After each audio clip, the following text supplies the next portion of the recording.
புதுச்சேரியில் மக்களால் தேர்ந்தெடுக்கப்பட்ட அரசுக்கு அதிகாரம் இல்லாமல் தன்னிச்சையாக செயல்பட முடியாமல் ரங்கசாமி தவித்து வருகிறார் என்று எடப்பாடி பழனிசாமி விமர்சனம் செய்துள்ளார். அதிமுக வேட்பாளர் வெற்றி பெற்றால் புதுச்சேரியை சிங்கப்பூராக மாற்றுவோம் என்றும் அவர் வாக்குறுதி அளித்தார். புதுச்சேரி மக்களவைத் தொகுதியில் போட்டியிடும் அதிமுக வேட்பாளர் தமிழ்வேந்தனை ஆதரித்து வாக்கு சேகரிக்கும் பிரச்சார பொதுக்கூட்டம் புதுச்சேரி புதிய துறைமுக வளாக பகுதியில் நடைபெற்றது. அதிமுக மாநில செயலாளர் அன்பழகன் தலைமையில் நடைபெற்ற பிரச்சார பொதுக்கூட்டத்தில் சிறப்பு விருந்தினராக அதிமுக பொதுச் செயலாளர் எடப்பாடி பழனிசாமி கலந்து கொண்டு பேசினார். முன்னதாக மேடையில் அலங்கரித்து வைக்கப்பட்டிருந்த எம்ஜிஆரின் மற்றும் ஜெயலலிதாவின் திருவுருவப்படத்திற்கு மரியாதை செலுத்திய எடப்பாடி பழனிசாமி புதுச்சேரி மக்களவைத் தொகுதியில் போட்டியிடும் அதிமுக வேட்பாளர் தமிழ்வேந்தனை அறிமுகம் செய்து வைத்தார்.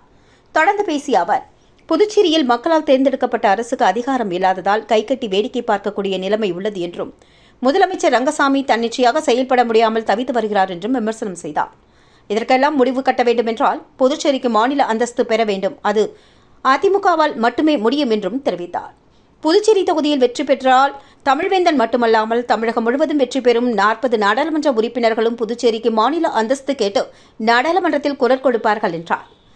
கடந்த 43 ஆண்டுகளாக புதுச்சேரியை காங்கிரஸ் என்ஆர் காங்கிரஸ் என்று மாறி மாறி ஆண்டு வரும் நிலையில் இதுவரை மாநில அந்தஸ்து பெற முடியவில்லை. யூனியன் பிரதேசமாகவே இருக்கும் புதுச்சேரி தமிழகம் போன்று சுதந்திரமாக செயல்பட வேண்டும் என்றால் அதிமுகவிற்கு வாக்களிக்க வேண்டும் என்றும் கேட்டுக் கொண்டார். மக்களால் தேர்ந்தெடுக்கப்பட்ட ஒரு அரசில் தன்னிச்சையாக செயல்பட முடியாத முதலமைச்சராக ரங்கசாமி உள்ளார் என்று விமர்சனம் செய்த எடப்பாடி பழனிசாமி புதுச்சேரியில் தேர்ந்தெடுக்கப்பட்ட மக்கள் பிரதிநிதிகளுக்கு என்ன அதிகாரம் உள்ளது என்று கேள்வி எழுப்பினார்.